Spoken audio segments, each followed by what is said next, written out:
Muy buenos días, jóvenes. ¿Me podrían confirmar si escuchan el audio, por favor? Sí, sí, lo Sí, doctor. escuchamos. Gracias, gracias, Bernardo. Muchísimas gracias. Pues bueno, buenos días a todos. Bienvenidos sean nuevamente a este espacio en donde pues compartiremos nuevamente esta segunda clase en relación al tema que pues estuvimos observando, estuvimos discutiendo en relación al tema de cirugía mucogingival. Antes de dar inicio a la clase como tal, vean, les quiero agradecer pues a cada uno de los que escribieron o dieron respuesta a las interrogantes que se colocaron en el One Minute Paper de la clase de la semana pasada. Eso a mí me sirve como una retroalimentación, digamos, de cómo quedaron los conceptos, ¿verdad? Si estos conceptos quedaron claros y realmente que yo les agradezco porque fueron comentarios muy interesantes. No puedo darles respuesta, digamos, a todos. Tengo que dejar ahí preparada una ventanita para poderles responder, pero sí le di lectura a todos los que colocaron ahí. Y por ello mismo les digo de que hoy, nuevamente, al finalizar la clase, ya está colocado un One Minute Paper en donde únicamente tienen que responder una pregunta también. Sí, entonces sí me hacen favor de poderla responder al terminar entonces la clase del día de hoy. Eh, Todo lo que hemos estado observando acerca del tema de cirugías, y no me refiero únicamente al tema de cirugía mucogingival, jóvenes, ahorita pues lo estamos viendo de una manera teórica y a veces algunos conceptos, especialmente cuando se habla de técnicas, cuesta a veces uno comprenderlos a su totalidad, pero nosotros esperamos que cuando hagamos de manera presencial la práctica en mandíbulas de cerdo, podamos ir aclarando todos esos conceptos, ¿verdad? Desde, por ejemplo, cómo se realiza una incisión, a qué se refiere cuando se habla de un bisel interno o un bisel externo, qué es en sí un colgajo de espesor parcial, qué es un colgajo de espesor total. Todo eso, las suturas, también las distintas técnicas de sutura, todo eso, primero Dios, lo vamos a poder ver de forma presencial cuando hagamos la práctica en mandíbulas de cerdo. Antes de iniciar, yo no sé si alguien quisiera, tiene algún comentario, alguna pregunta de la clase de la vez anterior, pues es el espacio para ello, ¿verdad? Yo voy a aprovechar aquí para abrir compartir la pantalla.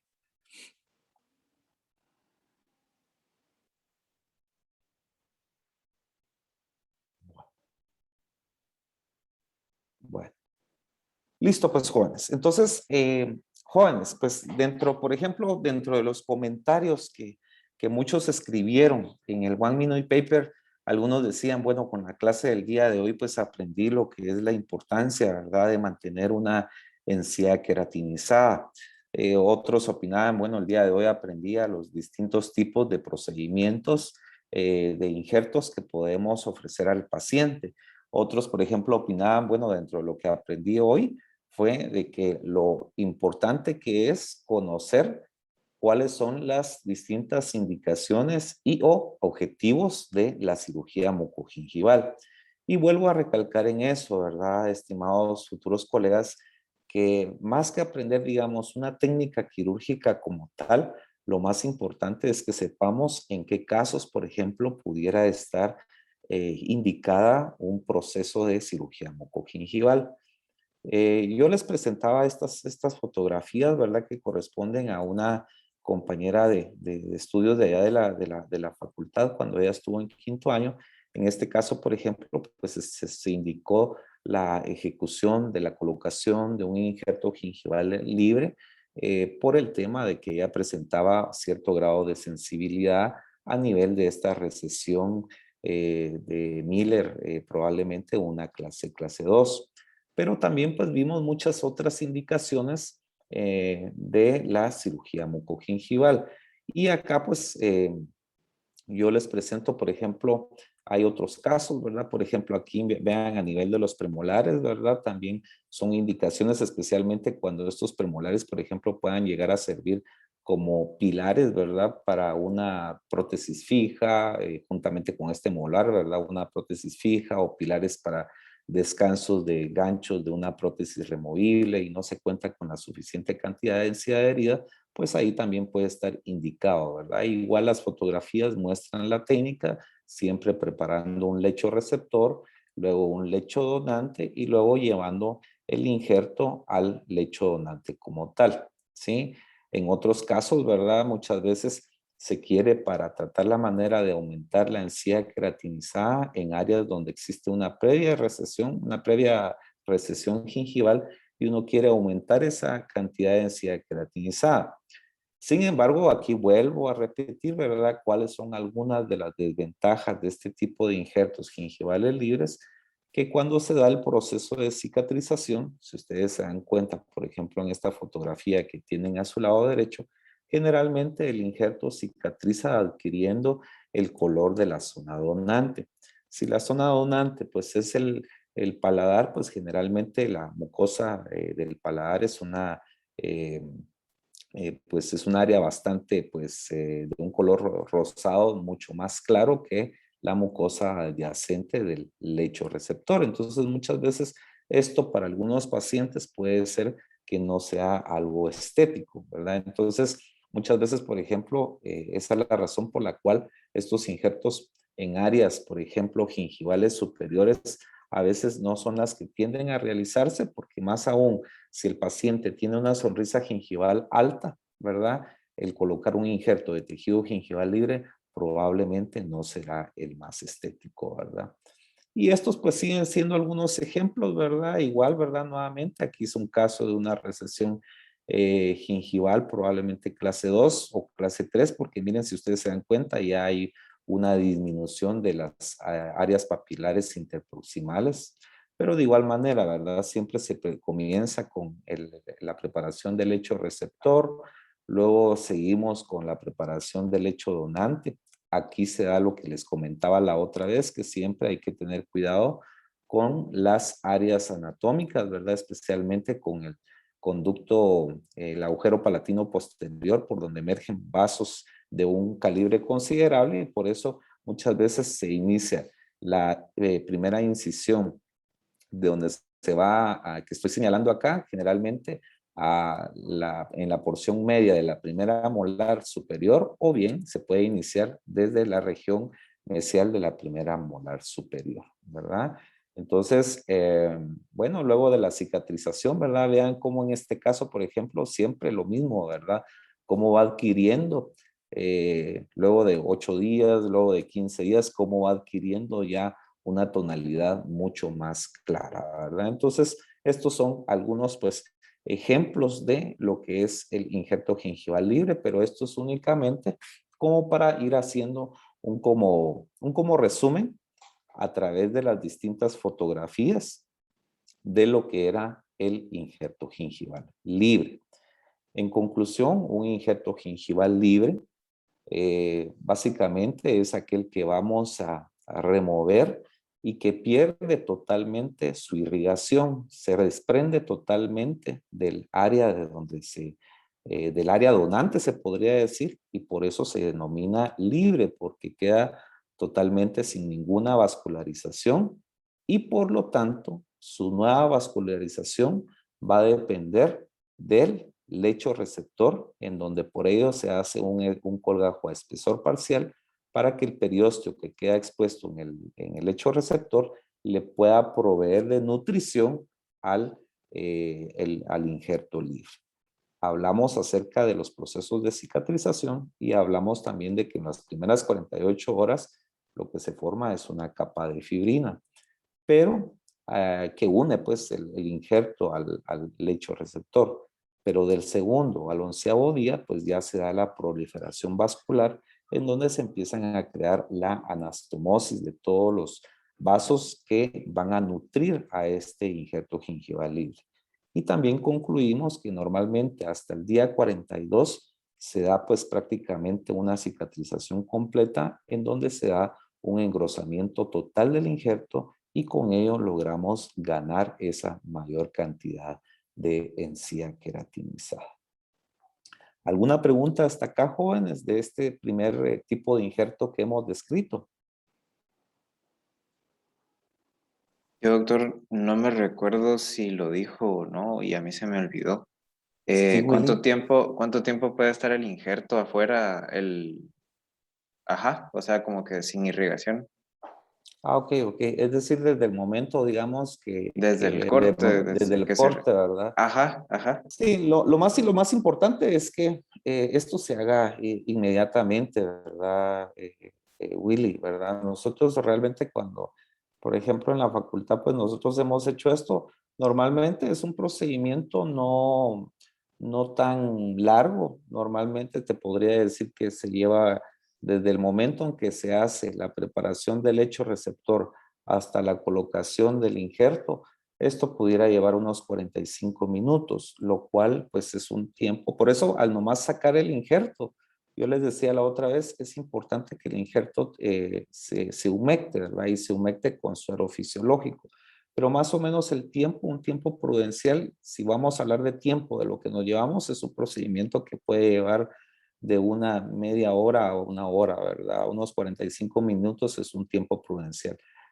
No te puedo decir que tenga una literatura que me respalde en el momento, no la tengo, que me respalde, que me diga, mire, no se puede pasar de hora y media, no se puede pasar de 2 horas, pero lo que sí es cierto es que este injerto pierde su vascularización total desde el momento que se desprende.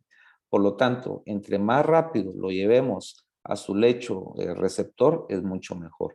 Y el tiempo más o menos promedio de hacer este procedimiento es aproximadamente de 45 minutos. Es decir, por eso mismo, lógicamente no se empieza primero por el hecho, prepararle el lecho donante, sino que primero se deja el lecho receptor realizado para no más, casi al par de minutos de haber quitado o haber removido el injerto, se coloque inmediatamente sobre el lecho receptor, ¿verdad? Entonces es un tiempo muy, muy corto el que pasa entre la preparación del lecho receptor y la remoción del injerto de tejido gingival libre. ¿Sí?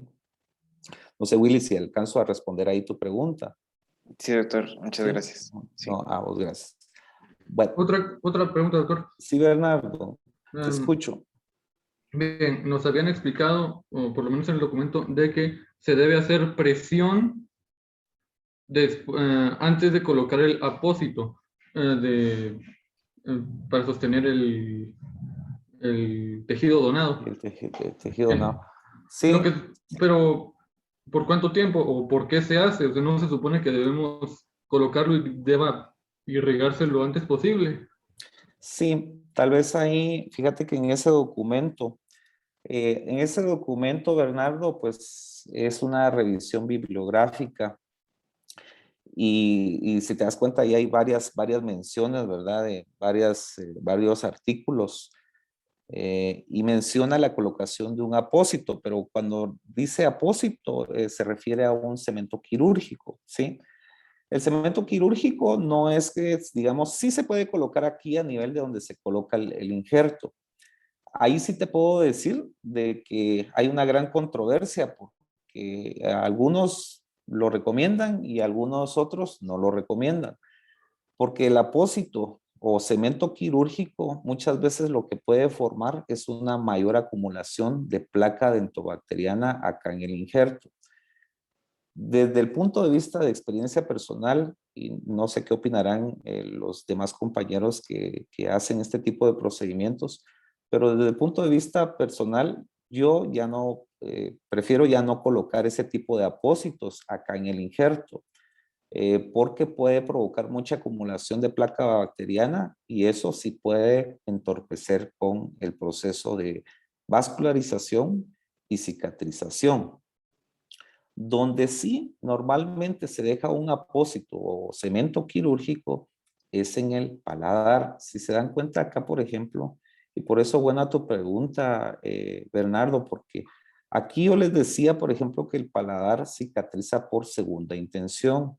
No hay posibilidades de poder hacer un acercamiento aquí de las heridas, ¿verdad? Algunos tienden a suturar, ¿verdad? Pero realmente un acercamiento de las heridas no es algo que se haga o se realice aquí a nivel del paladar. Entonces, cuando hablamos de apósitos o cementos quirúrgicos, normalmente lo que hacemos, sí, lo colocamos a este nivel y encima de ese apósito colocamos un guarda oclusal que previamente se ha mandado a construir para una protección de la herida y se hace, cuando se refiere a una cierta presión, Bernardo, se habla acerca de hacer una cierta presión en esta área que nos ayude a la formación de del proceso de coagulación, ¿verdad? Pero se refiere, si hablamos apósitos quirúrgicos, Bernardo, se refiere más al área del paladar que más al área del injerto como tal. El área del injerto como tal lo ideal es que quede libre de cualquier tipo de movimiento. Por eso cuando se hace aquí el lecho receptor, aquí es importante de que se incidan todas las fibras musculares que puedan provocar movimientos sobre el injerto para evitar de que el mismo con los movimientos pueda necrosarse, ¿verdad? Pero ahí tal vez ya me salgo un poco del tema de lo que me estás preguntando, pero los apósitos más que todo se refieren al área del paladar, ¿sí? Listo, Bernardo, no sé si logro contestar ahí tu pregunta. Sí, pero entonces el apósito es para el lecho donante, no para El el lecho lecho... donante, lecho donante, sí. Es preferible, mejor colocarlo en el lecho donante. Sí, ¿verdad? Sí, va. Gracias, doctor. No, no, gracias por tu participación, Bernardo. La verdad, jóvenes, que miren esto, en cualquier momento ustedes pueden hacer sus respectivas preguntas y la verdad es que a mí me encanta realmente eso, que sea bidireccional, ¿verdad? Porque a veces incluso uno acá hablando puede sentirse algún momento como que solo, ¿verdad? Pero sus preguntas también me ayudan a pensar que estoy acompañado ahí de todos ustedes. Así es que muchas gracias. Bueno, entonces vean, todo lo que hablamos desde la semana pasada, de lo que estamos hablando en este momento, se refiere a los injertos gingivales libres. Luego, el segundo tipo de injerto son los injertos que se denominan injertos pediculados. ¿Por qué se llaman así? Porque son aquellos en los cuales el colgajo es posicionado sin perder prácticamente la dependencia del sitio donante. Es decir, aquí no lo vamos a desprender, ¿verdad? Como pasa con el injerto gingival libre, sino que siempre va a tener una base que le va a asegurar su aporte sanguíneo y por lo tanto la supervivencia del injerto. Ya los vamos a ver. Generalmente estos injertos gingivales pediculados, lo que se hace es que no se desprenden, sino que únicamente se desplazan en forma lateral o se desplazan coronalmente. Ya vamos a ver los dos tipos, ¿verdad? Tanto el desplazado lateralmente como el desplazado coronalmente. Digamos, ¿qué objetivos tienen? Igual, lo mismo, ¿verdad? Siempre crear o aumentar una banda de encía queratinizada, ¿verdad? Resolver problemas estéticos y o de sensibilidad en virtud de que muchas veces se utilizan para el cubrimiento de retracciones gingivales, pero especialmente los que son desplazados lateralmente se utilizan para retracciones gingivales de tipo localizado. Es decir, aquellas retracciones gingivales que en su momento, ¿verdad?, se presentan en una sola pieza dentaria, ¿verdad? Entonces, esos son básicamente los objetivos de estos tipos de injertos. Vuelvo y repito, la diferencia con el injerto gingival libre es que este tipo de injerto no pierde su vascularización, ¿verdad? Entonces, lógicamente tiene una menor posibilidad, por lo tanto, de llegar a necrosarse, ¿verdad? Porque estos no pierden su vascularización, ¿verdad? Entonces, las ventajas son esas, ¿verdad? El procedimiento quirúrgico se realiza en una sola etapa. ¿Por qué? Porque a diferencia del injerto gingival libre, ¿verdad? Que lógicamente tenemos que preparar un lecho donante. Aquí, digamos, sí se prepara un lecho donante, pero digamos, en una sola etapa se hace todo, ¿verdad? ¿Sí? Por lo mismo, ¿verdad? Que únicamente se desplaza, ya sea coronalmente o lateralmente, aquí no hay diferencias en el color. Es decir, muchas veces cuando esto cicatriza, va a adquirir el color de la mucosa adyacente. Y la ventaja es que mantiene el aporte sanguíneo propio, lo cual asegura una mayor viabilidad o en otras palabras, una mayor predecibilidad, ¿verdad? En cuanto a la supervivencia del injerto. Una de las desventajas sí es que existe la posibilidad de crear una recesión gingival en la zona donante, ¿verdad? Entonces, a veces uno por querer cubrir una superficie radicular de un diente adyacente, al desplazar lateralmente el tejido, también se puede provocar una recesión gingival en la pieza de al lado. Esto, sin embargo, pasa normalmente cuando se hace un colgajo de espesor total. Por eso es que hay que tener mucho cuidado cuando uno lo va a desplazar lateralmente en hacer un colgajo de espesor parcial, es decir, donde únicamente se levante el tejido mucoso. Vuelvo y les repito, a veces cuesta entender un poco esta parte de cuándo es un colgajo de espesor parcial, cuándo es un colgajo de espesor total, pero lo vamos a practicar. Primero lo vamos a practicar de forma presencial, así como lo hicimos el año pasado con los estudiantes de quinto del año pasado. Primero lo vamos a hacer también con ustedes y vamos a hacer esa práctica en mandíbulas de cerdo. Entonces, aquí más o menos puedo ejemplificar a través de esta fotografía un colgajo pediculado. Entonces, si ustedes se dan cuenta, acá existe una recesión, probablemente una recesión clase 2 de Miller, porque se está acercando a la unión mucogingival, pero no, digamos, ha perdido la altura de las papilas adyacentes. Entonces, en estos casos, por ejemplo, bien se pudiera remover un injerto de tejido gingival libre y colocarlo acá por debajo para aumentar la banda de densidad queratinizada y lograr cierto porcentaje de cubrimiento radicular. Sin embargo, en estos casos, por ejemplo, puede estar indicado el que hagamos una elevación de un colgajo pediculado y que lo desplacemos lateralmente para cubrir esta recesión.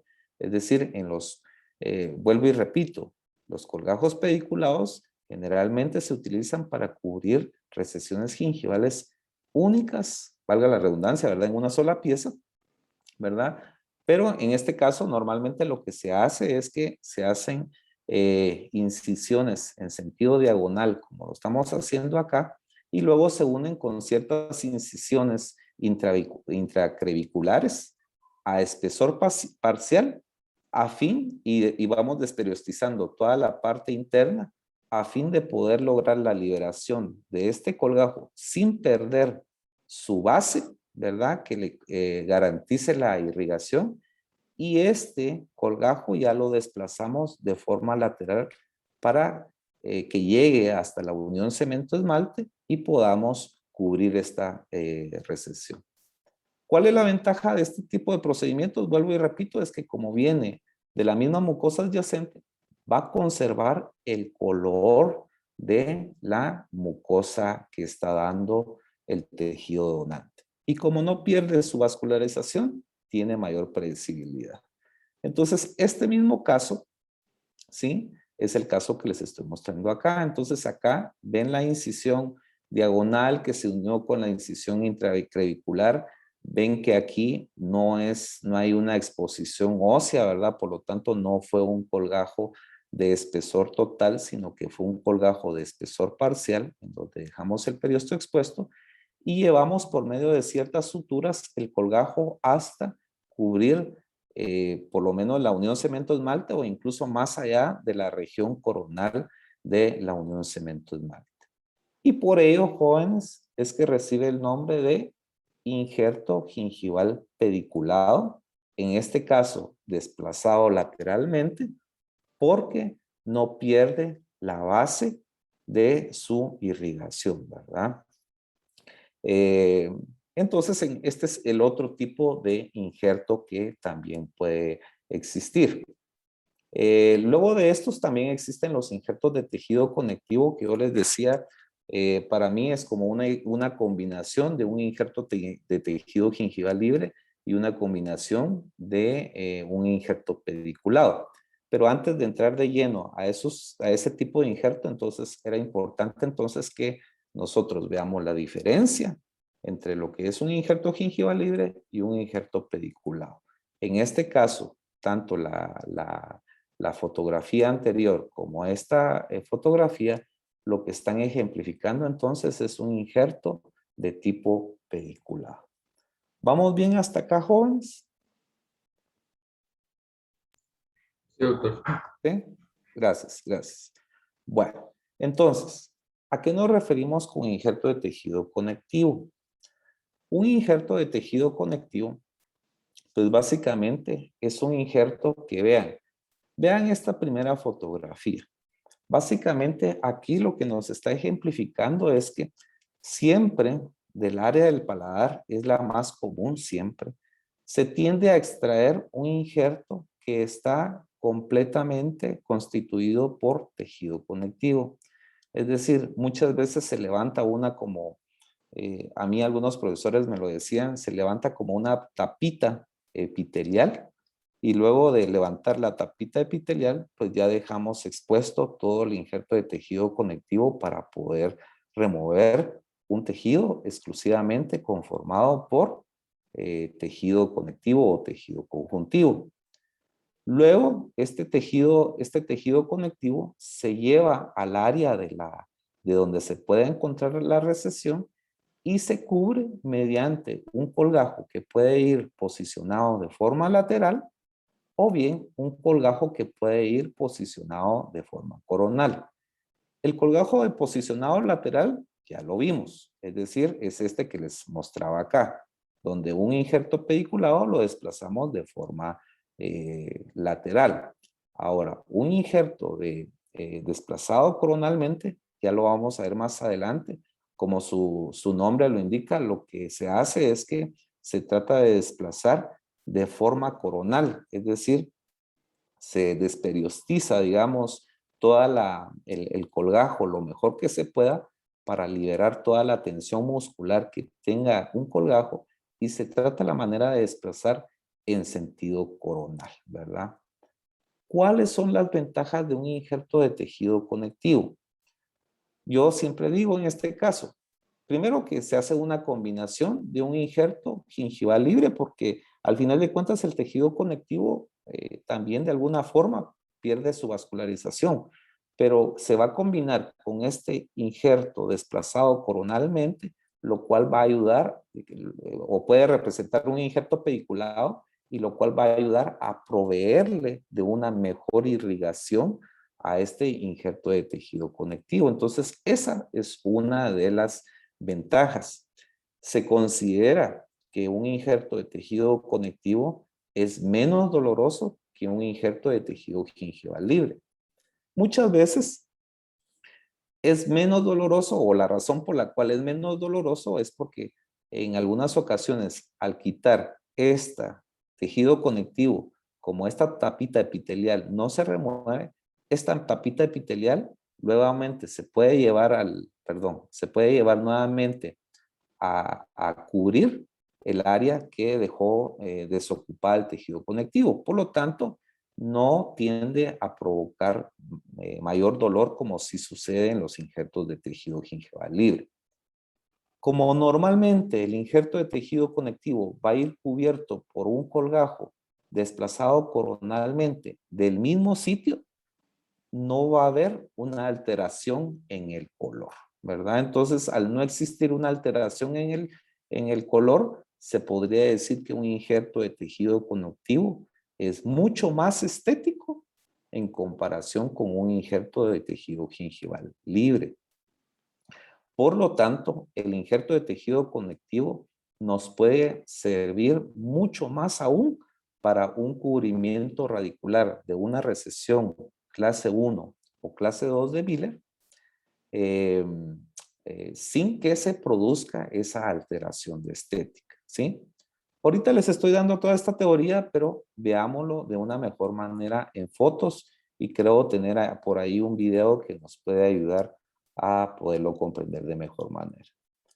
Este caso, bueno, la fotografía realmente es un tanto borrosa, pero no es un caso del libro. Realmente sí es un caso clínico que en algún momento tuve la oportunidad de poder ver, en donde si se dan cuenta, bueno, el motivo de consulta de esta paciente fue por esta pieza, ¿verdad? Que al final de cuentas concluyó en hacer exodoncia de la pieza y se colocó un implante. Pero a su vez, si ustedes se dan cuenta, ella tenía ciertos grados de recesiones gingivales. Tenía recesiones gingivales aquí en el central, tenía otras aquí en el canino, aquí en la parte inferior. Si se dan cuenta, tenía varias recesiones gingivales. Y aquí muy claramente dice que una de las cuestiones que a la paciente le preocupaba era su estética. Sin embargo, colocar un injerto gingival libre acá, como hemos hablado, la estética no es uno de sus fuertes, ¿verdad? Entonces, colocar un injerto gingival libre acá o acá, más aún si la paciente tiene una sonrisa gingival alta, definitivamente no es lo más adecuado. Entonces, en el caso de ella, aquí logramos ver en la misma fotografía las recesiones gingivales. Miren, algunas eran recesiones gingivales de Miller grado 1, otras eran grado 2. Entonces son recesiones que de alguna manera podían, digamos, ser susceptibles a poder ser cubiertas por medio de un injerto de tejido conectivo. La pieza 8, que es esta que tiene la recesión gingival, si ustedes se dan cuenta, pues aquí, pues en cuanto eran lo que eran profundidades de bolsa, no tenía profundidades de bolsa tan extensas. Realmente sus surcos gingivales eran normales, de 2, 1, 3. E incluso ustedes lo pueden comprobar aquí también a través de la radiografía, ¿verdad? La altura ósea. Se podría considerar todavía una altura ósea relativamente en condiciones normales. Aquí sí si ustedes pueden ver, aquí ya existe una mejor fotografía del caso. Como les digo, aquí en esta área ya se había hecho la exodoncia de la pieza, ya se había colocado un implante y posteriormente se le iba a colocar un injerto de tejido conectivo. Los injertos de tejido conectivo, estimados jóvenes, deben de tomar ustedes en cuenta que van a tener un mejor éxito en aquellos casos en los cuales las recesiones gingivales no son tan anchas ni son tan profundas. Aquí, por ejemplo, si ustedes se dan cuenta, esta es una sonda PCP-12 que cada línea o cada escala, se podría decir, de medición representa 3 milímetros. Es decir, esta recesión en ancho tenía 3 milímetros y tenía aproximadamente como y de igual manera como una profundidad cerca de entre 2 y 3 milímetros. Es decir, no era tan ancha y no era tan profunda. Entre menos ancha y menos profunda sea una recesión gingival, pues lógicamente vamos a tener mayor posibilidad de poderla cubrir no solo con el injerto de tejido conectivo, sino también con el desplazamiento del colgajo coronal que vayamos a hacer, ¿sí? Entonces, en este momento aquí, normalmente, igual, aquí siempre se empieza por preparar el lecho receptor. El lecho receptor acá lo vamos a ver después en un video, pero aquí básicamente el lecho receptor, ¿qué es lo que se hace? Aquí se hicieron incisiones liberadoras, miren jóvenes, ¿sí? Y ustedes pueden darse cuenta también de que el implante que le habían colocado en la parte adyacente, pero aquí se hicieron incisiones liberadoras y se trata la manera de levantar, en este caso en particular que les estoy mostrando, un colgajo total, es decir, un colgajo mucoperióstico, a modo de dejar como expuesta esta base ósea.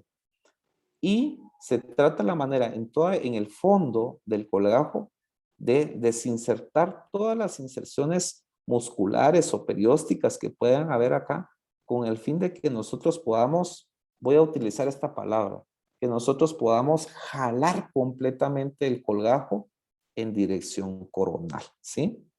Y entonces de esa manera vamos a lograr un aporte sanguíneo tan proveniente tanto de este colgajo como proveniente de la base ósea que tiene esta área que les estoy mostrando.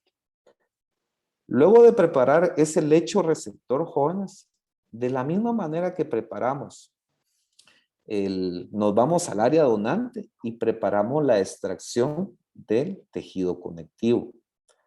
Hay muchas técnicas, jóvenes, para extraer un tejido conectivo. Algunos, por ejemplo, tienen una gran habilidad quirúrgica en sus manos y simplemente con 1 o 2 incisiones paralelas que hacen, logran sacar el injerto de tejido conectivo. Pero honestamente les digo, desde mi punto de vista y en mis manos, yo lo considero que se requiere mucha habilidad para hacer algo como eso. Yo admiro a los cirujanos periodoncistas que lo hacen de esa manera, porque sí considero que el hacer una incisión acá y apenas a unos 3 milímetros hacer otra incisión vertical y lograr sacar el injerto de tejido conectivo solo de esas 2 incisiones, se requiere mucha habilidad. Por eso aquí les estoy mostrando otra técnica, que en esta técnica lo que se hace es que prácticamente se hace la incisión horizontal, después se hace otra incisión, ¿verdad? Que va perpendicular a esta incisión, como por decirlo así, haciendo una L, ¿verdad? Y eso ya nos permite levantar completamente esta capa epitelial.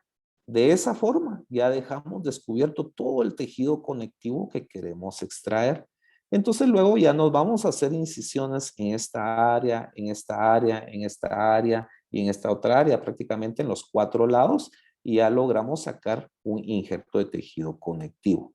Luego esta tapita epitelial que les decía, luego de extraer el tejido conectivo, esta tapita epitelial prácticamente se regresa para cubrir el paladar. Esa es la razón por la cual muchas veces se puede considerar que la extracción de injerto de tejido conectivo puede ser menos molesta, menos dolorosa que un injerto de tejido gingival libre. Y acá siempre se cumplen los mismos principios, ¿verdad, jóvenes? Que les hablaba cuando les hablaba de los principios anatómicos para remover un injerto de tejido gingival libre, que siempre debemos de empezar o bien a la mitad de la región de la primera molar o en la porción medial, o bien desde la región mesial de la primera molar permanente. ¿Por qué? Porque es con el fin de poder librarnos, ¿verdad? De poder hacer alguna incisión a nivel de los vasos sanguíneos que emergen a partir del agujero palatino posterior. Entonces, esta misma fotografía ya posteriormente nos va a mostrar acá el injerto de tejido conectivo. Incluso si ustedes se dan cuenta, la coloración comparada con un injerto de tejido gingival libre es muy distinta. Entonces, el injerto de tejido conectivo se trata la manera de colocar sobre la recesión gingival. Perdón, Nilson, tal vez podrías apagar tu micrófono. Perdone, doctor. Gracias. Bueno, entonces les decía, el injerto de tejido conectivo entonces se coloca entonces sobre la recesión gingival. Este injerto de tejido conectivo no solo va sobrepuesto, normalmente lo debemos de unir mediante puntos de sutura también a la mucosa adyacente o al periósteo mismo que haya presente, pues, subyacente, en la parte subyacente. Y luego de sujetar el injerto de tejido conectivo, como lo vamos a ver en un video posteriormente, debemos de elevar el colgajo o desplazar el colgajo, mejor dicho, jóvenes, en sentido coronal, ¿sí? La intención es que logremos garantizar una irrigación, una vascularización al injerto proveniente tanto de este colgajo pediculado que se va a desplazar en sentido coronal, y también este injerto va a tener una irrigación proveniente de la base en donde está acentuado, ¿verdad? Entonces aquí en este caso, luego de haber suturado el injerto a las mucosas adyacentes, ya, entonces aquí se está suturando el injerto. Hay algunas fotografías que quizás son un poco borrosas, pero aquí lo que estamos es básicamente suturando el injerto a las mucosas adyacentes y que se pueden extender hasta la región palatina. Aquí, si se dan cuenta, el colgajo aún no se ha desplazado coronalmente. Y aquí en este momento sí, lógicamente el colgajo sí ya se desplazó de manera coronal. Si ustedes se dan cuenta aquí, ya logramos entonces dejar el injerto colocado cubriendo la recesión gingival, ¿sí? Que era una recesión gingival no tan grande, ¿verdad? Clasificada como una clase 1. Y lógicamente hemos tratado la manera de desplazar el injerto desde en sentido coronal. Lógicamente, cuando se hizo esta preparación, en esta área se hicieron incisiones liberadoras en ambos lados de las piezas adyacentes. Por lo tanto, ustedes por eso es que ven suturas a los lados, ¿verdad? Porque prácticamente se hicieron incisiones liberadoras en esa región.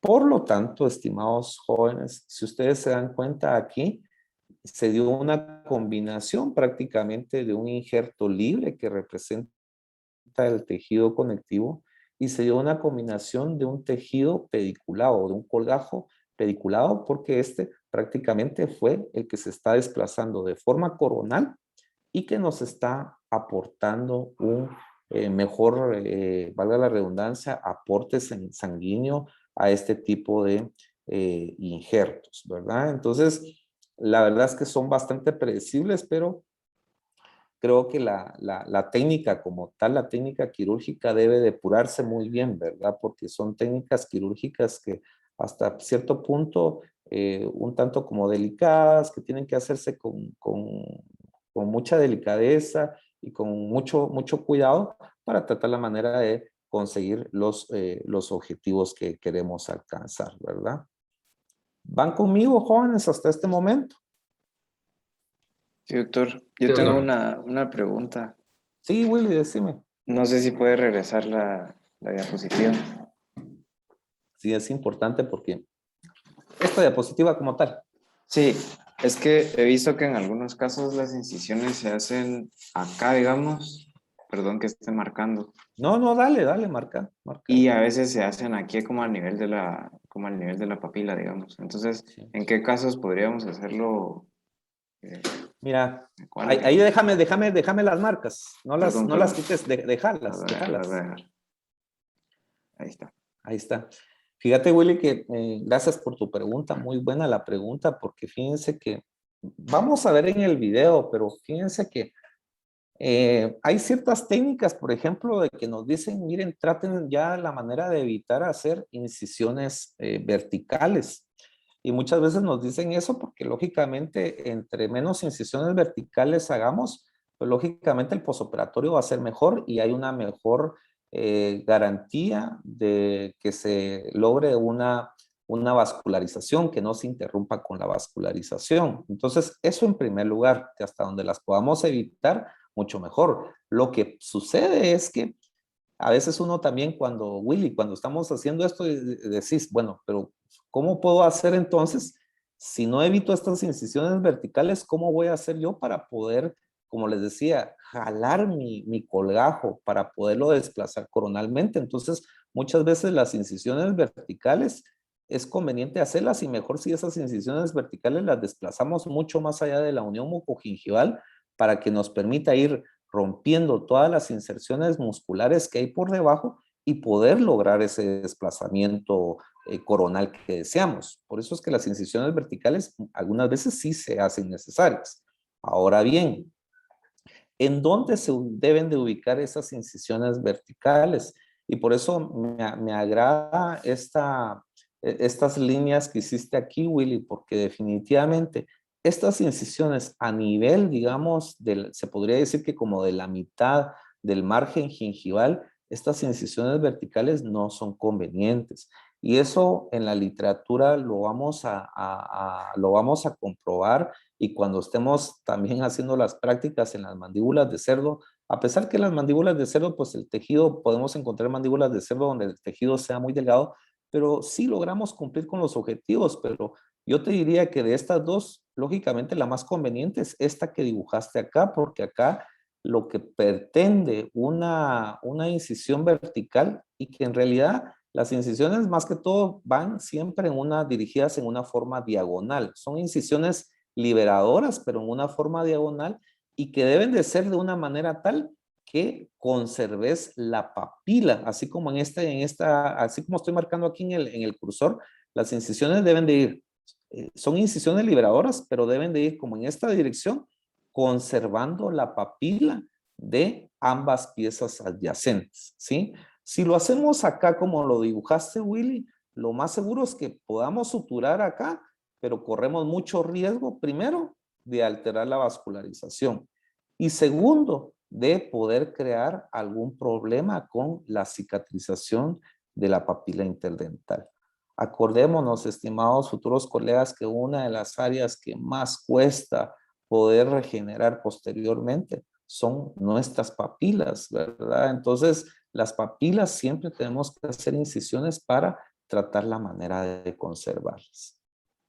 Y es más, en el video que les voy a presentar anteriormente, les voy a presentar una técnica que se llama la técnica de Zucchelli, que es, pues, se lleva el nombre de su propio inventor y que es el autor del artículo que yo les dejé como lectura complementaria después de la clase.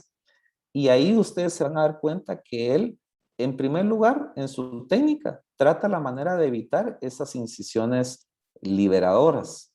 Y lleva una técnica en la cual incluso deja las papilas expuestas, o sea, casi ni las toca. ¿Por qué? Por lo mismo, ¿verdad? Porque lo que se quiere es tratar la manera de conservar las papilas interdentarias. Porque quiera que no, al hacer incisiones liberadoras, siempre podemos correr el riesgo de alterar la proyección o la altura de esas papilas interdentarias. No sé si me alargué mucho con la respuesta, Willy, y espero que no te haya confundido. No sé si más o menos logré responder tu pregunta. Sí, está perfecto, doctor. Muchas gracias.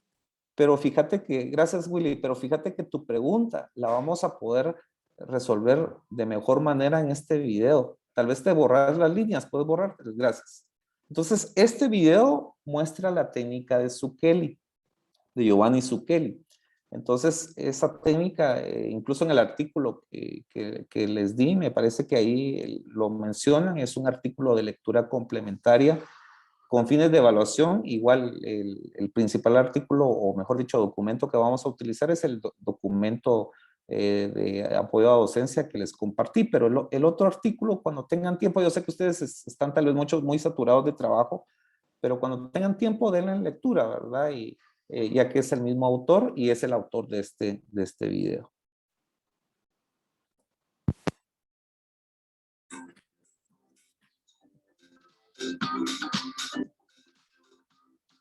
El video no tiene audio, por lo tanto voy a ir describiendo. Si se dan cuenta aquí, hay unas recesiones, ¿sí? Esto es lo que digo aquí, que cabalmente ellos tratan la manera de conservar las papilas. Lo que hacen son unas incisiones oblicuas. O esas incisiones oblicuas las unen con ciertas incisiones intraclaviculares. Doctor, perdone. El colgajo, en este momento lo que hacen ellos es levantar un colgajo pero a espesor parcial. Si se dan cuenta, están tratando la manera de dejar como que el periósteo después, ¿sí? David. Perdón. Sí, doctor. Doctor, apenas se le oye. Tiene mucho sonido el audio del video. Tiene muy alto la música. Perdón, se lo voy a quitar mejor. ¿Ahí me escuchan mejor? Ahí está mejor. Sí. Si quieren lo volvemos a empezar. Sí, doctor. Lo volvemos a empezar para que no va. Listo.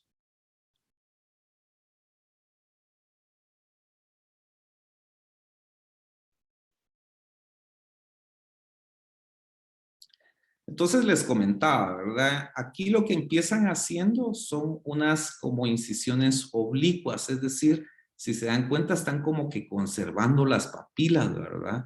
Y que las extienden hasta los dientes adyacentes que no tienen recesión. Empiezan uniéndolas con incisiones también intraclaviculares, ¿sí? Y luego empiezan con la elevación de un colgajo en este momento de espesor parcial. Están tratando la manera de dejar expuesto el periósteo como tal. Pero vean cómo están ellos conservando las papilas. En ningún momento han hecho incisiones liberadoras. Es una técnica que según el autor, pues le permite, ¿verdad?, elevarlo sin hacer esas incisiones liberadoras. Pero en este momento están haciendo una elevación de un colgajo parcial. Conforme ellos se van acercando más hacia la región apical, ahí en ese momento ya empiezan a hacer una elevación de colgajo de espesor total, ya mucoperióstico. Si se dan cuenta, en esta área ya es un colgajo de espesor total. Y lo que están haciendo en este momento, están desperiostizando, están quitando todas las inserciones musculares, porque como no están haciendo incisiones liberadoras, quieren desplazar totalmente el colgajo. Posteriormente, lo que ven aquí es que, aunque están conservando las papilas, lo que hacen es que le remueven el epitelio, ¿verdad?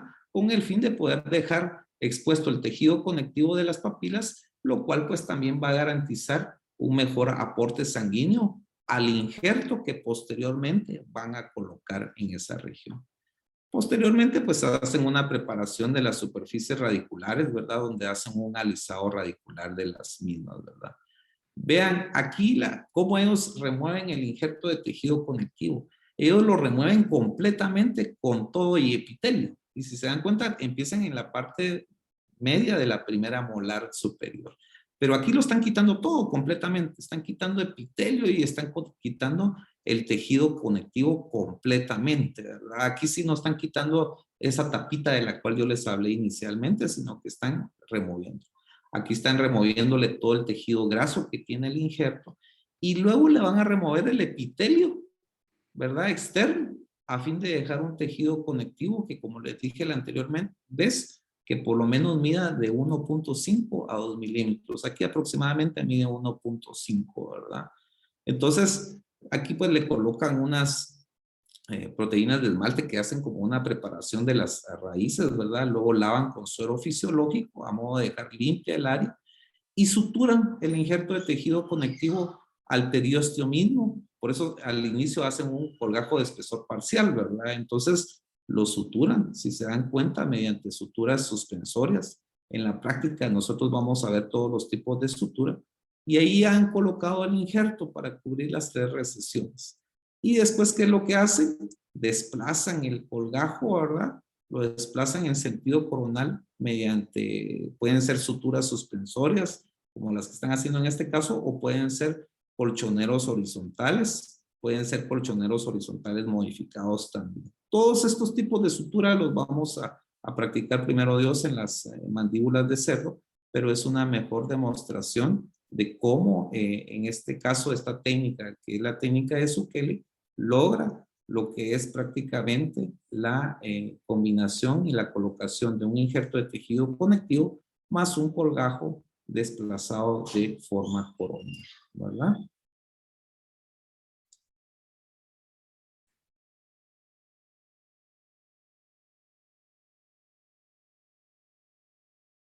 Y bueno, mira, Bernardo, aquí no colocan un depósito como tal, pero sí colocan un guarda oclusal, ¿verdad? Como protección para el área como tal, ¿verdad? Listo, jóvenes.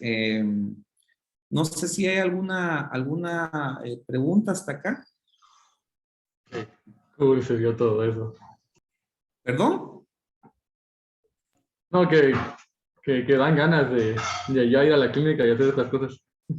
Sí, sí. No, pero miren, fíjense que la verdad es que todo esto es muy interesante. Y la verdad les voy a decir, y aquí están otros compañeros docentes, que ellos también me pueden apoyar en eso de qué experiencia tuvimos con la práctica que hicimos en las mandíbulas de cerdo el año pasado y que primero Dios la logremos hacer porque ahí ustedes van a practicar desde, por ejemplo, hablando de suturas, desde un punto simple, desde un punto en 8, desde una sutura suspensoria, un colchonero horizontal, que no sé si con los profesores de cirugía y farmacología ya hicieron algún tipo de práctica que a veces lo hacen en tela copastidores, ¿verdad?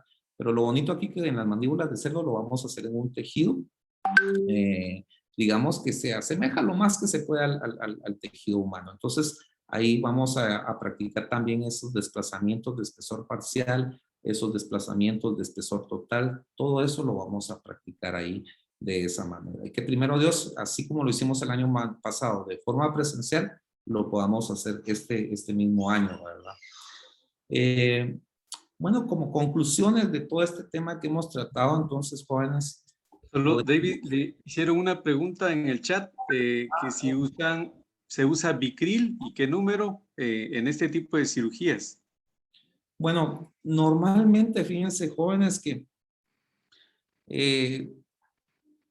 tanto la literatura como los exponentes, ¿verdad? A nivel mundial, lo que recomiendan son utilizar suturas lo más finas posible, ¿verdad? Incluso nosotros en la última ocasión que tuvimos los profesores del departamento a asistir a algunas conferencias pues, clínicos a nivel mundial que tienen mucha experiencia en este tipo de cirugía, nos recomendaban suturas que incluso se utilizaran incluso con microscopio, es decir, que suturas muy finas. Normalmente, pues a nivel de facultad, nosotros tratamos la manera de utilizar suturas que sean 5 ceros, 6 ceros, que son finas, pero que tienen capacidad todavía con nuestro ojo de poderlas ver. Probablemente yo he visto en alguna literatura que reportan el uso de suturas todavía de un menor calibre, pero que muchas veces ya se tienen que utilizar lupas adecuadas para eso o incluso bajo microscopio para poderlas manejar. Lógicamente, una sutura entre más fina sea, entre más delgada sea, va a provocar un menor trauma a los tejidos y por lo tanto lo más recomendable es utilizar algún tipo de sutura que sea lo más delgada posible. Normalmente se pueden utilizar nylon, se puede utilizar el Bicril, ¿verdad? Y hemos utilizado seda negra. Eso les digo yo desde el punto de vista de mi experiencia personal. No sé si algún otro docente de los presentes acá que han hecho estos tipos de procedimientos ha tenido experiencia con algún otro tipo de material que haya utilizado en cuanto a suturas.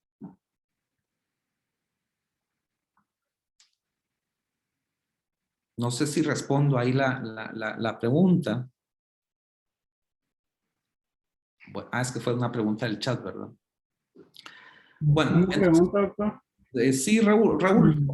Sí, una pregunta para los injertos de tejido gingival libre. Se recomienda utilizar anestésico sin vasoconstrictor, pero en el caso de injerto de tejido conectivo, ¿también se debe usar sin vasoconstrictor? Bueno, mira, la verdad es que en términos de cirugía, ahí sí que cualquier tipo de cirugía periodontal, bueno, lógicamente hay que evaluar la situación sistémica del paciente, ¿verdad? Muchas veces hay ciertas situaciones contraindicadas, ¿verdad? Por ejemplo, pacientes que puedan tener algún problema de tipo cardíaco, ¿verdad? Aún así, por ejemplo, en pacientes hipertensos, la literatura, se me fue el nombre ahorita del autor, que habla acerca de que aún en pacientes hipertensos se puede utilizar un mínimo de 2 cartuchos, digamos, con epinefrina, ¿verdad? Se me fue ahorita el nombre del autor de este artículo, ¿verdad? Porque realmente en general con las cirugías periodontales, lo ideal, a pesar de que nosotros queremos una vascularización, ¿verdad, Raúl? Pero lo ideal siempre es utilizar, digamos, un anestésico que nos dé cierto grado de vasoconstricción, especialmente en este tipo de injertos, porque si no, realmente utilizando anestésicos sin vasoconstrictor, sí nos da un nivel de hemorragia mayor que nos puede dificultar llevar a cabo este tipo de procedimientos. Entonces, yo te diría que tanto un injerto de tejido gingival libre como un injerto de tejido conectivo, sí se debe hacer uso de un anestésico con vasoconstrictor, pero lógicamente tenemos que hacer la valoración de la condición sistémica también del paciente, ¿verdad? Si no lo permite. Pero por eso menciono, me voy a recordar o voy a buscar el nombre del artículo que habla acerca del uso de los anestésicos con vasoconstrictor, especialmente en pacientes con algún tipo de problema de tipo cardíaco, y se los comparto posteriormente porque se me fue ahorita el apellido de este autor. Pero respondiendo a tu pregunta, para este tipo de procedimientos, idealmente deberíamos de usar con vasoconstrictor, especialmente por el aspecto del manejo de la hemorragia que puede existir, ¿verdad? No sé si respondo a tu pregunta, Raúl. Sí, muchas gracias, doctor. Gracias, Raúl. Bueno, entonces, hablando acerca de las conclusiones, ¿verdad? hemos mencionado entonces la importancia y necesidad que debemos de un ancho de densidad queratinizada, jóvenes, ¿verdad? O sea, no, estos procedimientos, yo les decía y empecé por eso, más que conocer la técnica, aunque la técnica es interesante, emocionante y que la podamos vivir en esas, cuando hagamos la práctica, pero importante que ustedes sepan que tiene una razón biológica, tiene una razón histológica, tiene un fundamento del por qué hace los procedimientos. Valorar las necesidades de tipo estético y funcional para determinar en qué momento pueda estar indicada pues esta terapia mucogingival a través de los distintos procedimientos quirúrgicos que observamos. Y tomar en cuenta qué se quiere alcanzar previo a escoger la técnica terapéutica. Es decir, ¿qué quiero? Quiero lograr cubrir una recesión, quiero aumentar la cantidad de densidad queratinizada, porque de eso va a depender entonces el tipo de procedimiento mucogingival que decidamos usar. Y a eso viene entonces esta cuarta pregunta, ¿qué escoger? Un injerto de tejido gingival libre, un injerto de forma pediculado o un injerto de tejido conectivo, va a depender de lo que queramos en el momento, ¿verdad? Pero lo más importante es que con que logremos aumentar una banda de densidad queratinizada, creo que le podemos dar una mayor garantía a muchos de los procedimientos odontológicos jóvenes que ustedes van a hacer en su práctica general. Y tomar en cuenta que los procedimientos de cirugía mucogingival son procedimientos quirúrgicos periodontales de los cuales podemos hacer buen uso para mejorar el pronóstico de muchos procedimientos protésicos, ortodónticos y periodontales que al final de cuentas, jóvenes, van a ser como el pan diario de toda su vida laboral, de toda su vida profesional, ¿verdad? Y a través de estos procedimientos, ustedes pues lógicamente pueden mejorar el resultado de lo que van a hacer día a día en sus propios consultorios, ¿verdad? Hay una pregunta Sí, doctor. David. Wendy pregunta si al momento de desplazar coronalmente el colgajo se acorta el surco yugal. No, eso aquí voy a regresar. Voy a regresar acá. Aquí tenemos, por ejemplo, vamos a ver esta fotografía, tal vez nos muestra mejor esto.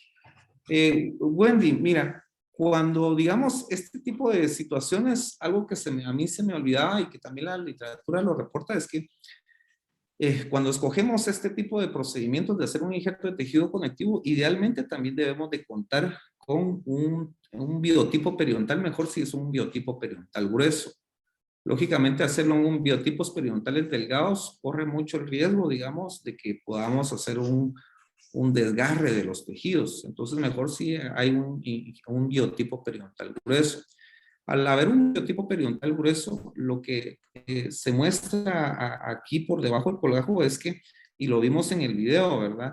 Como ellos van colocando la hoja de bisturí en una forma profunda por esta área y van desperiostizando, es decir, van removiendo todas las tensiones o inserciones musculares a fin de que cuando ya este colgajo lo podamos desplazar coronalmente, lo podamos jalar, el mismo no tenga ningún tipo de tensión en esta región. Al no tener tensión en esta región, lógicamente, ahí ya respondo a tu pregunta, lógicamente no se va a variar, digamos, la extensión, digamos, podría decir en sentido incisoapical o la profundidad del vestíbulo como tal no se va a alterar, pero lógicamente tenemos que quitar todas las inserciones musculares que hay debajo, digamos, del periósteo como tal. Por eso todas esas incisiones, tal como lo mostraron en el video, deben de desinsertarse. Y Wendy, eso se va probando, es decir, el colgajo en ese momento, antes de suturarlo, lo vamos probando, vamos jalándolo poco a poco a fin de que cuando ya veamos nosotros que nuestro margen gingival va cubriendo la unión cemento-esmalte o más allá de la unión cemento-esmalte en sentido coronal, en ese momento podemos decir que ya rompimos todas esas inserciones musculares que nos evitan una tensión muscular y sí, lógicamente, se conserva la profundidad original del vestíbulo, ¿verdad? Pero haciendo todo eso, no se altera esa profundidad del vestíbulo. Listo, jóvenes. Perdón. Yo a ustedes no les he mostrado un video que se los mostré a los de tercero. Ya mis compañeros ya lo han visto varias veces, ¿verdad? Pero como para hacer un descansito aquí previo, ya van quedando 20 minutos también para que concluya el tiempo de clase. Pero para hacer un descansito previo y si después pues tienen algunas otras preguntas, las podemos resolver, pero para que ustedes puedan tener Vamos a ver si me corre aquí el video. Vamos a ver si tiene volumen. Para que sirva así como...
Bueno, muchas gracias, jóvenes. Realmente, pues el video, pues realmente, pues yo siempre les comento a todos, ¿verdad? Que acerca del mismo, pues que quizá estamos viviendo una situación, pues que nadie la quisiera, ¿verdad? Y si nos vamos a nuestro contexto, ¿verdad?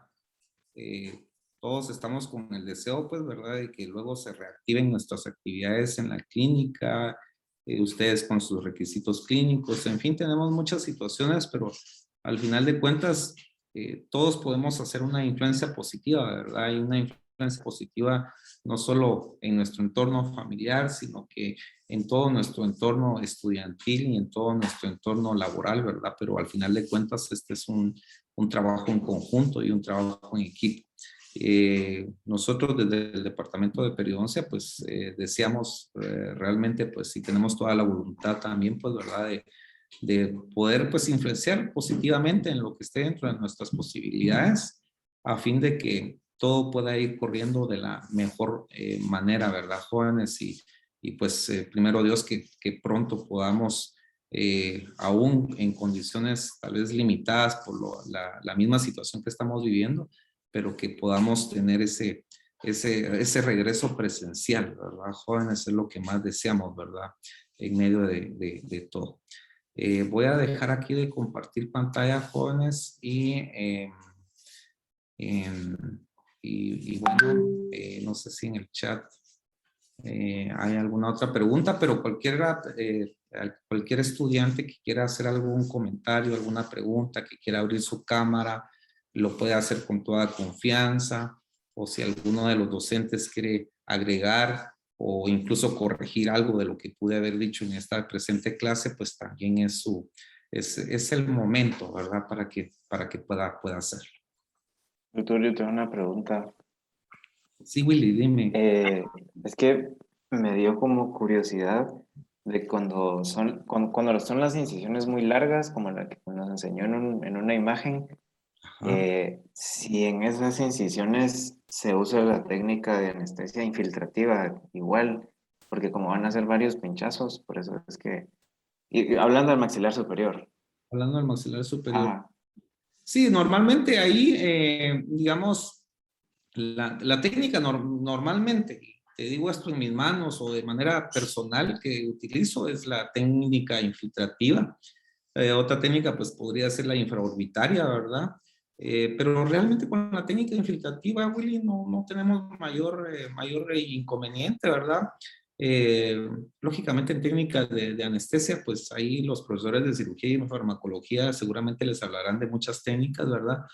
Pero pues se trata la manera de evitarle, como decís, ¿verdad? La menor cantidad de pinchoncitos al paciente, ¿verdad? Es anestesia inicialmente en una área, puedes esperar un momento de tiempo, ¿verdad? Que se dé el adormecimiento de la región y luego pues ya colocas el demás anestésico, ¿verdad? Pero que haya una contraindicación desde mi punto de vista que conozca de utilizar la técnica infiltrativa, no hay ninguna contraindicación. Es más, yo te podría decir que en lo personal es la que más utilizo, la técnica de tipo infiltrativo. Sí.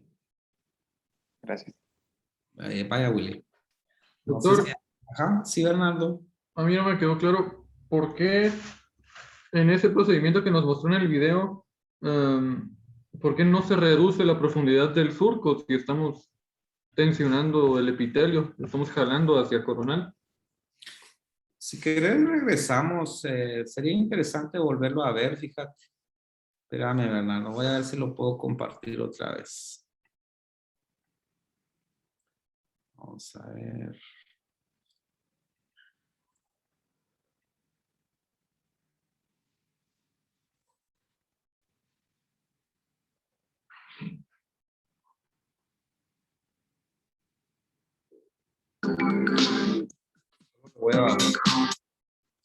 Voy a tratar la manera de adelantarlo.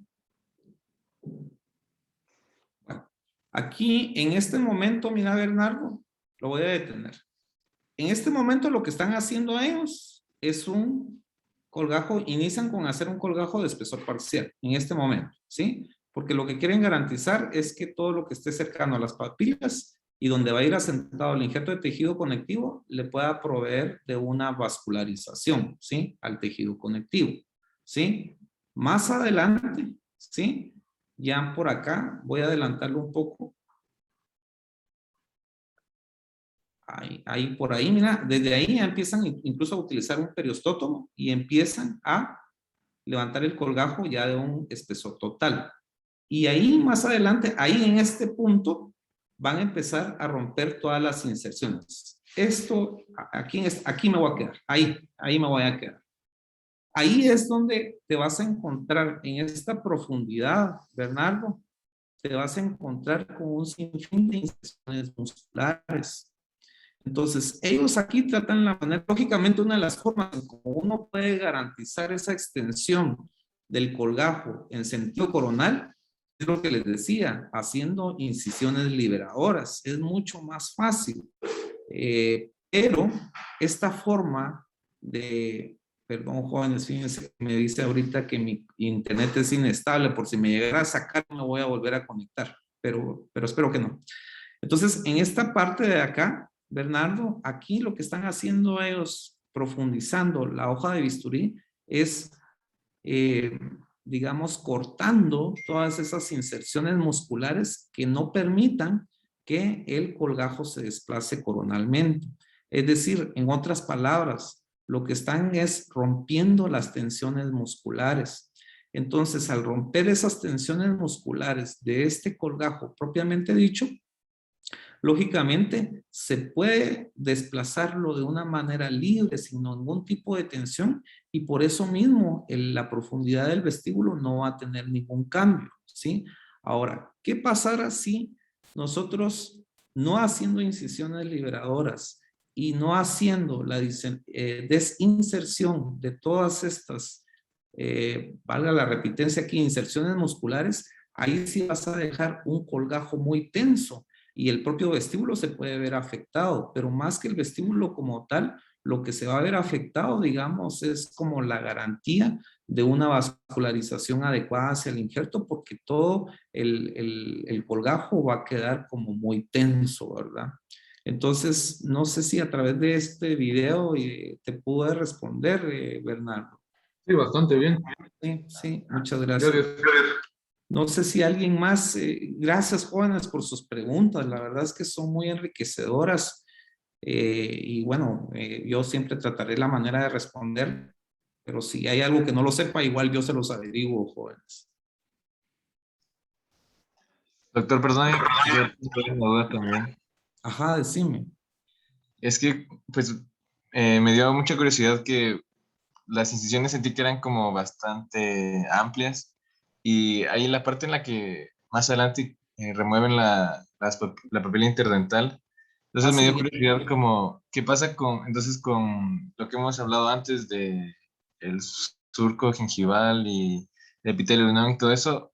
¿Se pierde cuando se remueve todo ese tejido? Ok. Vamos a correr. Siempre te referís a este video, ¿verdad? A lo que viste más adelante en este video. Ajá. Especialmente, ahí se me fue acá, perdón. Voy a compartir otra vez acá. Sí, ya te entendí a qué es lo que te referí. Creo que sí comprendí, fíjate. Como por...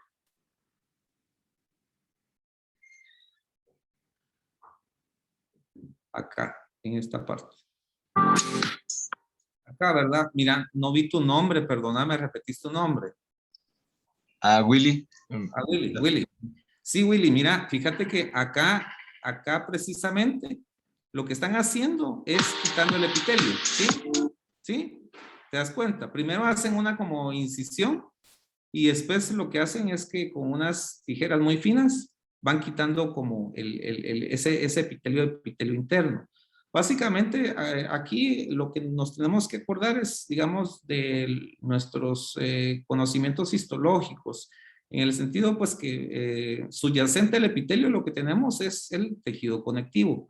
Lógicamente aquí no se altera, digamos, lo que es la inserción, es decir, la papila en ningún momento se levanta. Es decir, no está alterándose la inserción epitelial y la inserción de fibras de tejido conectivo. Lo único que se está haciendo es desepitelizando las papilas. ¿Con qué fin? Con el fin de que esto, al momento de desplazar el colgajo coronalmente, quede sobre las papilas para que las papilas también estén dando un aporte sanguíneo al colgajo que se está desplazando coronalmente. Pero, estimado Willy, desde mi punto de vista, te podría decir que aquí no se altera en ningún momento la adherencia proveniente del epitelio de unión y la inserción de tejido conectivo, ¿verdad? Esa se podría decir que queda intacta. Lo único que se está tratando la manera de hacer con esta técnica es garantizar un suministro de mayor vascularización, ¿verdad? Sí. Sí, no sé si logro responder, Willy.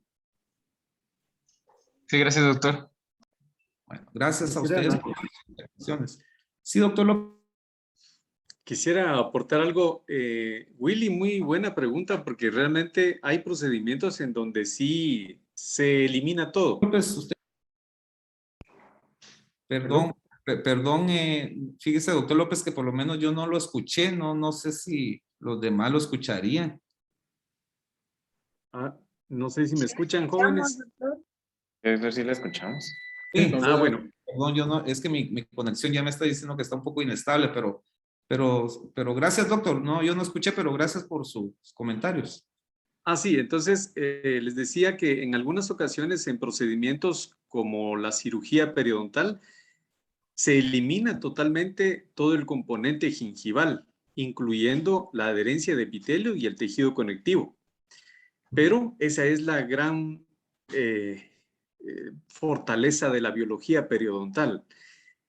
Rehace su grosor biológico, su componente biológico natural lo vuelve a hacer. Obviamente lo primero que prolifera es el epitelio.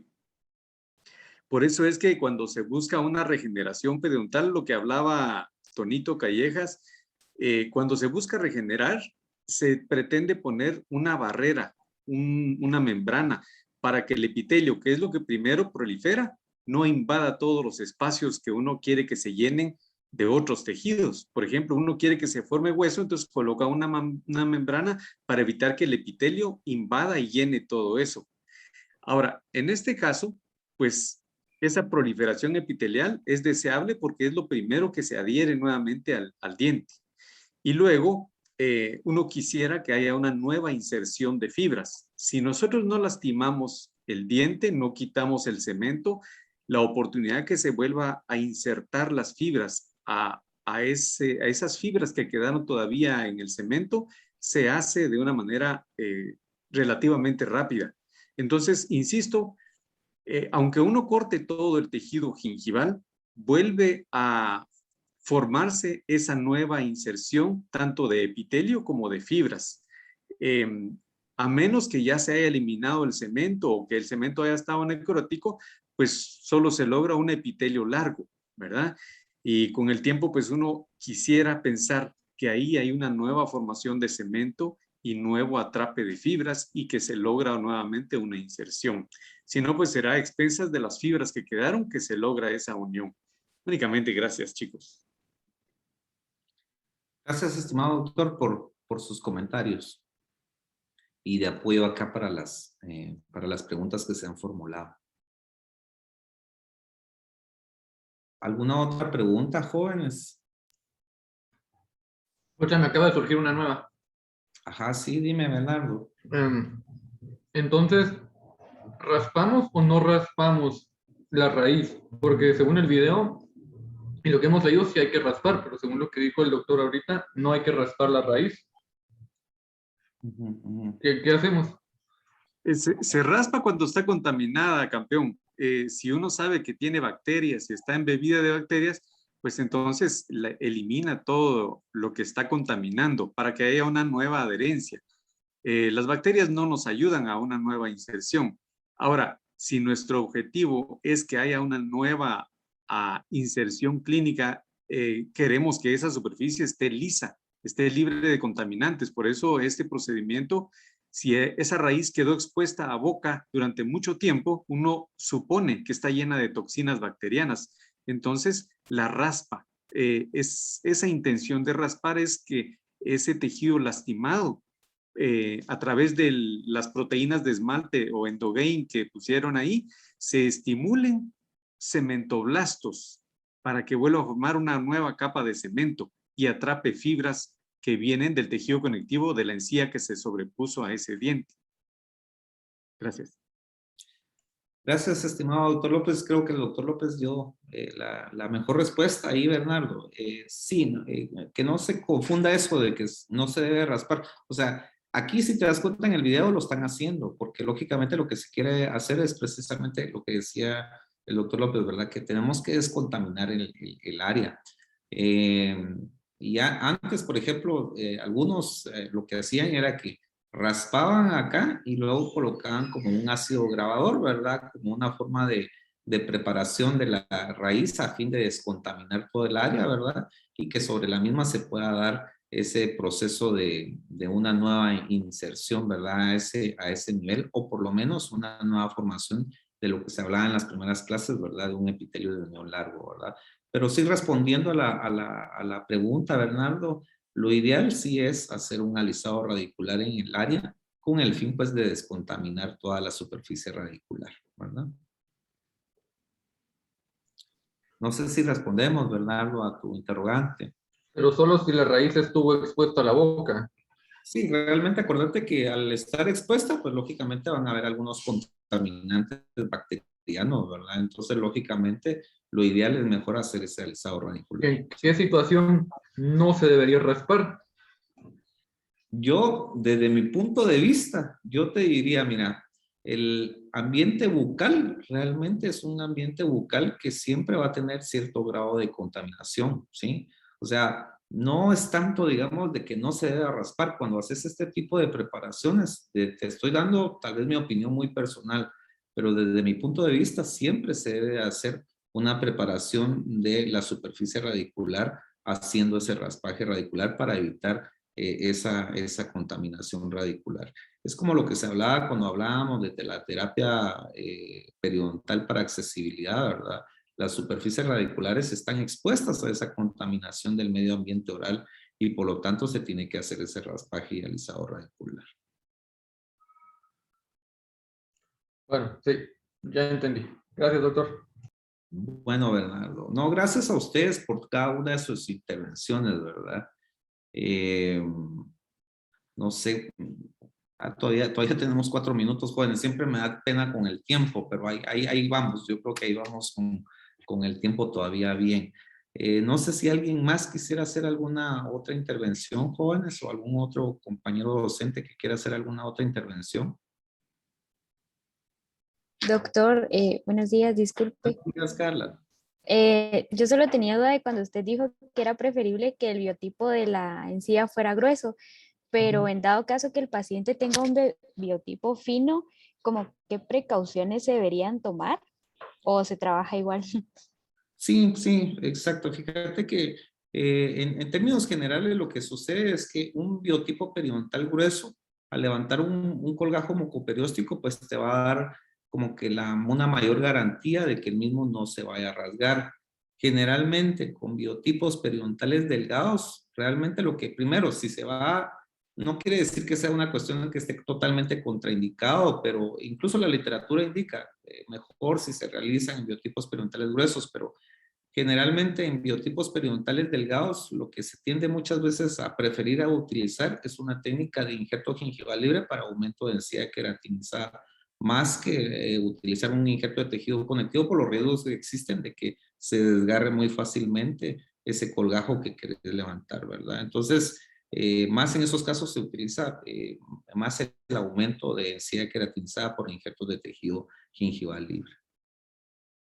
Ah, ya. Gracias, doctor. ¿Sí? No a ustedes por sus intervenciones. Bueno. Listo, jóvenes. Miren, en aras del tiempo, jóvenes, que ya son prácticamente, faltan 2 minutos ya para terminar. Pues yo les quiero agradecer cada una de sus intervenciones, su atención. Sé que no es fácil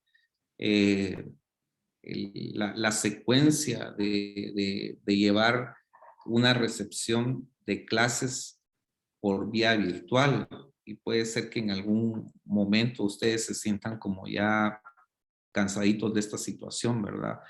Pero yo lo que les digo y los animo y los motivo es que también creo que cada docente hace su tiempo y su esfuerzo de poder preparar sus clases y hay elementos docentes con muchas capacidades y muchas fortalezas, entonces que aprovechen, ¿verdad? Estos tiempos que aunque se está dando de la manera virtual, que aprovechen al máximo porque al final de cuentas, pues todo esto es lo que nos va a servir a todos, ¿verdad? En el proceso ya de nuestra práctica privada profesional y que es, pues prácticamente va a ser el pan nuestro de cada día, ¿verdad, jóvenes? Así es que a pesar de esa virtualidad, jóvenes, en la que estamos, pues yo les agradezco mucho la atención que me pusieron tanto en la anterior clase como en esta clase, ¿verdad?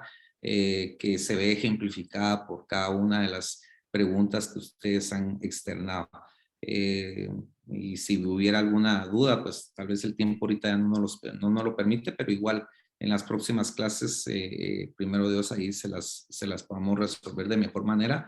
O como les digo, cuando ya estemos en la práctica que vamos a hacer posteriormente, ahí es mucho más fácil poder como tratar la manera de aclarar las dudas que tengan, porque ya lo tenemos todo de una mejor manera, más en vivo se podría decir, ¿verdad? Entonces esperamos que pronto podamos llevar a cabo esa práctica como tal. Por lo demás, yo les doy gracias por la atención y por cada una de las intervenciones que tuvieron. Si no hay algo más que agregar por algún estudiante o algún compañero docente, pues voy a dejar de compartir, pues desde ya me despido de ustedes, aunque primero Dios siempre nos sigamos viendo en los otros temas que desarrollen mis demás compañeros.